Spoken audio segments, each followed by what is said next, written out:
اگر حس می‌کنی تو جمع جدی گرفته نمیشی یا حرفت نصفه میمونه، مشکل تو قیافت نیست. مشکل شانست هم نیست. اما حقیقت تلخ اینه: 90% آدما ناخواسته با چند رفتار ریز احترام خودشون رو نشتوار از دست میدن. روانشناسی رفتار اجتماعی میگه احترام از قدرت نمیاد، از قابل اعتماد بودن و مرز داشتن میاد. توی این ویدیو 10 رفتار مخفی رو میگم که بی سر و صدا احترام رو نابود میکنه و برای هر کدوم یک راه حل فوری میدم که همون امروز میتونی اجراش کنی و آخرینش بیشترین ضربه رو میزنه. خیلی ها اصلاً جدیش نمیگیرن. قبلش یک نکته مهم: این ویدیو درباره خشن بودن یا تحقیر بقیه نیست. احترام واقعی یعنی قابل پیش بینی باشی، مرز داشته باشی و گفتگو با تو امن باشه. اگر این 10 مورد رو اصلاح کنی، نه فقط برخورد بقیه باهات عوض میشه، خودت هم حس قوی‌تری نسبت به خودت پیدا میکنی. مورد اول: قول الکی. وقتی زیاد میگی باشه انجام میدم ولی انجام نمیدی، حتی اگر نیتت خوب باشه، ذهن بقیه سریع تصمیم میگیره روی حرفش نمیشه حساب کرد. از این به بعد به جای قول قطعی زمان دقیق بده. بگو تا فلان ساعت خبر میدم. همین تفاوت کوچیک تو رو قابل اعتمادتر نشون میده. مورد دوم: قطع کردن حرف دیگران.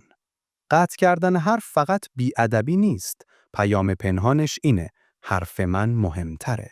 حتی اگر قصدت کمک کردنه، راه حل ساده است. وقتی طرف ساکت شد، 2 ثانیه مکث کن، بعد حرف بزن. همین مکث کوتاه باعث میشه طرف حس کنه واقعاً دیده و شنیده شده. مورد سوم: همیشه دفاعی بودن. آدم دفاعی هر نکته‌ای رو حمله می‌بینه. نتیجه: یا بقیه ساکت میشن یا پشت سرت حرف میزنن، چون گفتگو امن نیست.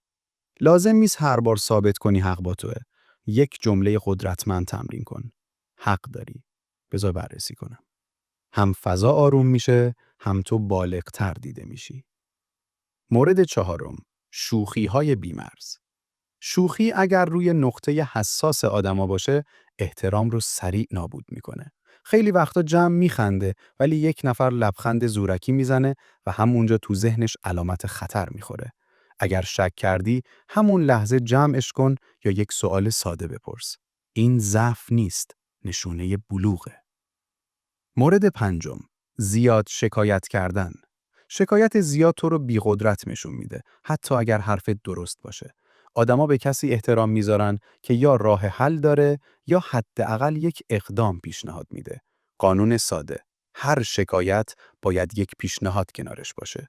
اینجا یک لحظه صبر کن. اکثر آدما دقیقاً همینجا ویدیو رو میبندن. اما موردی که واقعاً روابط رو از درون خراب میکنه هنوز مونده. بریم ادامه بدیم. یه نکته مهم اینجا هست که خیلی‌ها حواسشون بهش نیست. خیلی وقتها رفتارهایی که احترام ما رو نابود میکنن از کمکاری یا بی‌عرضگی نمیان.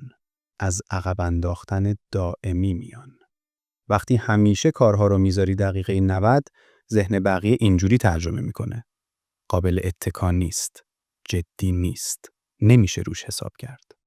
حتی اگه باهوش باشی، حتی اگه نیتت خوب باشه. من توی یه ویدیوی جدا دقیقاً باز کردم چرا مغز ما کارها رو میذاره برای دقیقه 90 و چطور بدون انگیزشی بازی از این چرخه بیای بیرون. اگه این مشکل رو داری، اون ویدیو رو از دست نده. لینکش همین بالا هست. مورد ششم: بی احترامی به زمان. دیر کردن فقط دیر کردن نیست. پیامش واضحه: زمان من مهمتره. اگر یک بار باشه شاید اتفاقیه، ولی وقتی الگو بشه احترام کم میشه. اگر میدونی دیر میرسی، قبلش پیام بده و زمان دقیق جدید بده، نه الان میام.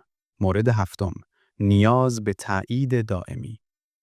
وقتی همه چیزت به تایید بقیه وصله، مرزها شل میشن و احترام پایین میاد. این رو با زیاد توضیح دادن، زیاد عذرخواهی کردن یا تایید گرفتن برای تصمیم‌های کوچیک میشه شناخت. تمرینت این باشه: تصمیم‌های کوچیک رو بدون توجیه طولانی بگیر. یک جمله کوتاه کافیه. تمام. مورد 8. حرف زیاد، عمل کم. اگر زیاد درباره برنامه‌هات حرف بزنی ولی خروجی ندی، کم کم حتی حرف درستت هم جدی گرفته نمیشه. احترام از نتیجه میاد، نه از نیت خوب. یک قانون ساده. هر هفته فقط یک خروجی قابل دیدن، حتی خیلی کوچیک. مورد 9. مرز نداشتن توی درخواست‌ها. قبول کردن همه درخواست‌ها آخرش یا انجام نمیشه یا با دلخوری انجام میشه. نتیجه؟ هم خودت فرسوده میشی، هم بقیه حس میکنن نمیشه رود حساب کرد. راه حل این نیست که سرد بشی. راه حل اینه که درخواست رو دقیق کنی یا محترمانه و شفاف نه بگی. مثلا الان نمیتونم، اما فلان روز فلان ساعت میتونم کمک کنم. مورد 10. بیشترین ضربه به احترام، غیبت و بدگویی. حتی اگر حرف درست باشه، ذهن بقیه سریع نتیجه میگیره، پس پشت سر من هم میگه. خودم یه دوره دقیقاً همین اشتباه رو میکردم. فکر میکردم دارم همدلی میکنم، ولی بعدش دیدم آدما کمتر درد دل میکنن و فاصله میگیرن. اونجا فهمیدم اعتماد که بره، احترام هم میره. لازم نیست وارد دعوا بشی.